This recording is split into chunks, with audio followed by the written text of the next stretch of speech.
और पारस्परिक सद्भाव। भारतीय जनता की जीवंतता और उत्सव प्रियता विश्व प्रसिद्ध है।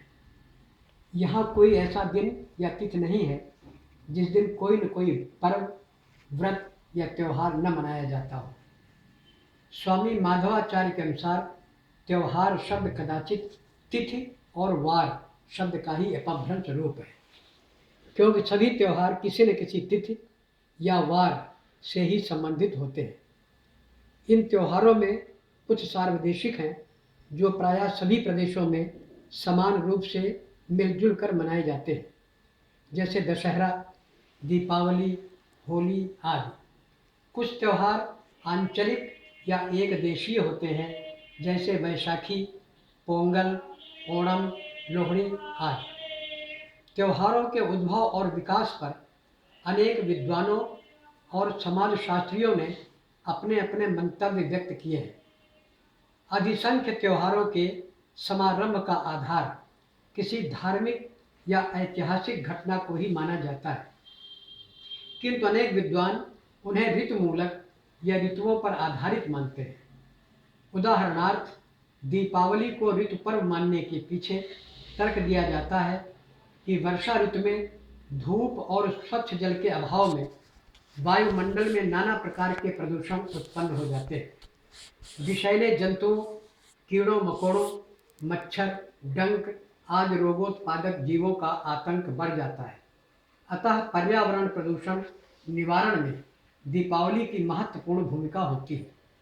सप्ताहों पूर्व से हम अपने घरों और परिवेश की साफ सफाई, रंगाई, पुताई और धुलाई में संलग्न हो जाते हैं। इस प्रकार भवन की सफाई पुताई द्वारा हानिकारक जीवाणुओं को नष्ट किया जाता है। दीपमालाओं से उत्पन्न गर्मी तथा धुआं संक्रामक कृमियों का व्यापक संहार करने में समर्थ है। नवरात्र, होली आदि के विषय में भी इसी प्रकार उनके ऋतुपर्व होने संबंधी विचार प्रस्तुत किए जाते हैं। विहंगम दृष्टि से देखने पर हमें प्रतीत होता है कि इन त्योहारों के पीछे महान उद्देश्य छिपा हुआ है।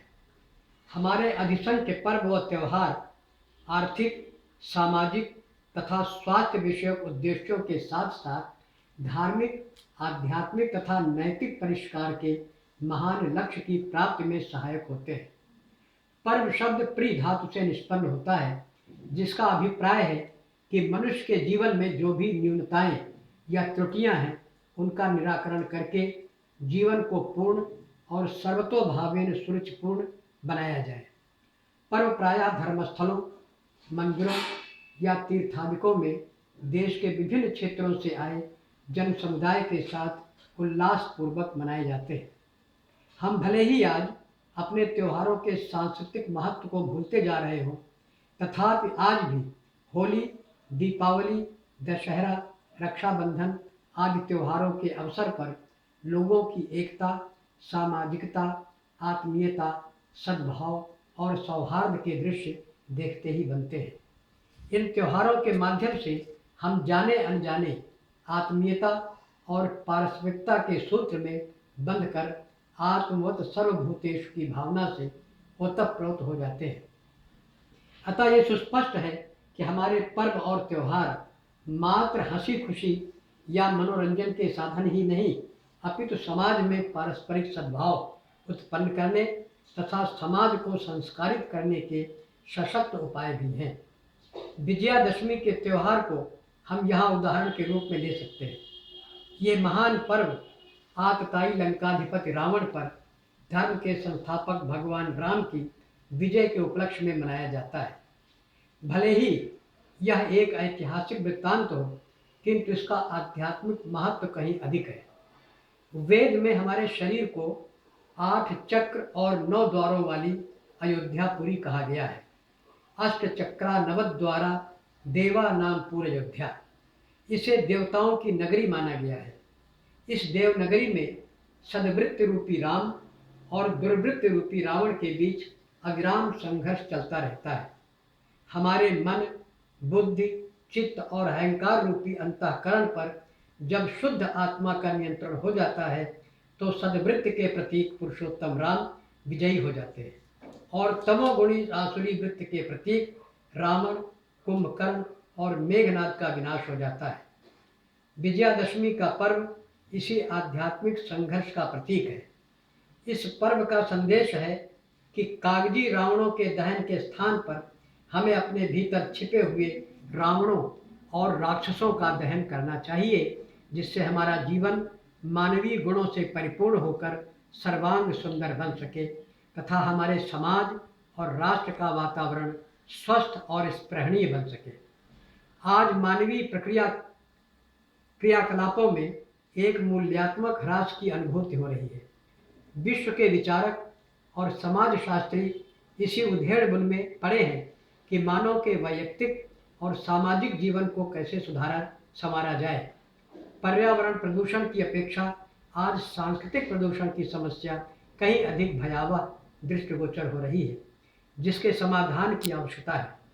प्राचीन काल में हमारे मनीषियों ने मानव की चित्तवृत्तियों के परिष्कार और आत्मशोधन के क्षेत्र में जो भी सैद्धांतिक और व्यवहारिक ज्ञान अर्जित किया था, उसे ही उन्होंने पर्वों, व्रतों, त्योहारों, रीति रिवाजों और धार्मिक कृत्यों के रूप में हमें सौंप कर हमारे जीवन को श्रेष्ठ और मूल्यवान बनाने का मानो महामंत्र दे दिया है।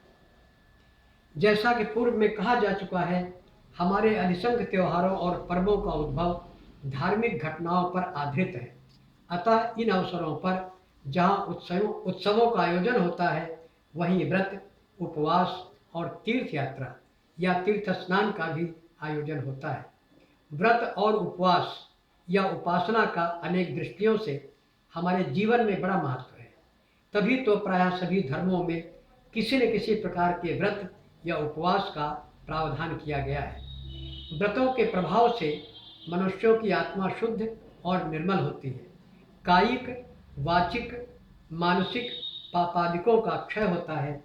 बुद्धि, विचार, ज्ञान तंत्र और संकल्प शक्ति का विकास होता है। व्रतों से कायिक व्याधियों यथा अजीर्ण, मंदाग्नि, जलोदर, राजयक्ष्मा जैसे असाध्य तथा प्राणांतक रोगों का शमन होता है।